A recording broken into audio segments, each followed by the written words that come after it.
d'être là, en ce matin un peu dramatique pour notre commune, mais je dirais pour l'Alsace aussi, et même pour la démocratie et pour la République française, puisqu'on peut constater que la République française commence à gazer les élus. Donc on s'est fait refouler en essayant de protéger de façon absolument pacifique une forêt qu'on veut absolument détruire pour faire passer une autoroute, alors que de tout ce que nous savons, c'est illégitime, même si le préfet est passé en force et a donné des signatures pour le faire. Il y a encore plein d'irrégularités.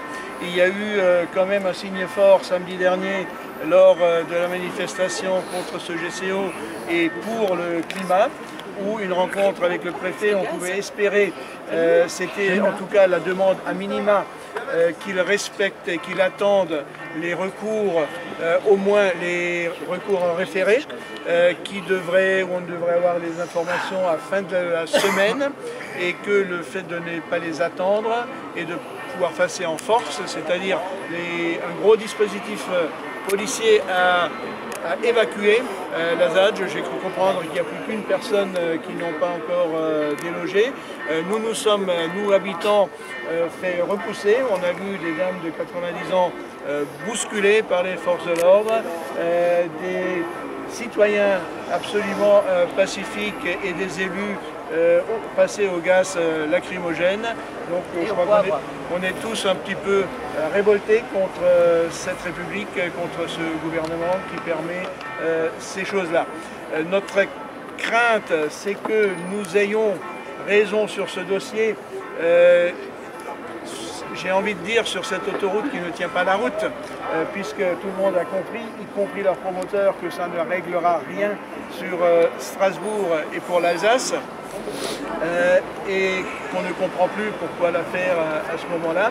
Et c'était le seul moyen, la seule raison pour laquelle, dans le mental des Alsaciens, on pouvait l'accepter. Or, même les promoteurs commencent à dire que ça ne réglera pas la situation, en tout cas en termes de trafic, sur Strasbourg. Donc nous craignons d'avoir raison sur le fond, mais alors que les travaux sont déjà engagés de façon irréversible. Et ça, ce serait le plus gros scandale qu'on aurait. On a bien compris que ce projet-là, si jamais il devait arriver encore à le faire, que ce sera le dernier des derniers qui peut encore être fait dans ces cas-là, que c'est un projet d'un autre âge. J'ai envie de dire des années Pompidou, mais je pense que beaucoup de jeunes autour de moi ne savent plus qui c'est. Mais voilà, mais s'il date de là, j'étais adolescent quand on m'a parlé de cette route. J'ai l'âge de la retraite maintenant. Voilà, donc juste pour montrer de quand ça date. Et je pense que tout le monde a compris qu'on ne vit absolument plus dans la même époque, qu'il faut chercher les solutions autre part, et que si nous nous battons contre cette route, c'est aussi pour que les Strasbourgeois puissent respirer mieux et pour qu'en Alsace on puisse un jour circuler mieux, mais d'une autre façon. L'enjeu là, c'est le déboisement, clairement. Là, l'enjeu, c'est le déboisement. Je pense que c'est pour ça qu'ils sont là. Je ne vous cacherai pas que, en tant que maire de la commune sur laquelle cela va se passer, je suis sans doute celui qui a le moins d'informations sur ce sujet-là. Je suis le dernier qu'on prévient parce qu'ils ont toujours peur que je leur organise un comité d'accueil. Chaque fois que j'ai réussi à en organiser un, je vous assure qu'il a toujours été extrêmement pacifique et nous essayons plus d'être dans le dialogue qu'autre chose. Ce matin, nous avons essayé de dialoguer avec le représentant de la préfecture. Il est prêt à dialoguer, mais à condition de laisser passer les gendarmes et les machines. Donc nous ne voyons pas tout à fait le dialogue de cette manière-là. Ma collègue maire de Schüttigheim était à côté de moi quand il a proposé qu'on discute dans d'autres lieux de nos positions diverses. On était tout fait d'accord avec lui, mais à condition qu'il arrête le dispositif, qu'ils arrêtent d'avancer, mais ce n'était pas du tout ce qu'il voulait dire.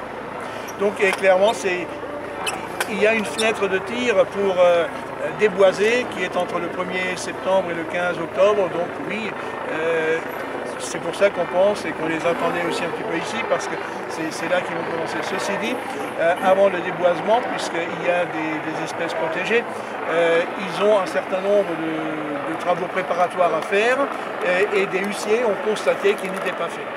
Donc voilà pourquoi aussi on dit qu'un jour, sans doute, la justice nous donnera telle raison, mais nous avons juste peur que les travaux soient faits de façon irréversible si la forêt est coupée. Et comme ils vont tout broyer dans la forêt, vous ne pourrez plus vérifier toutes les irrégularités qui sont en cours. Ok. Bravo Dani. Bravo, bravo, bravo. Bravo.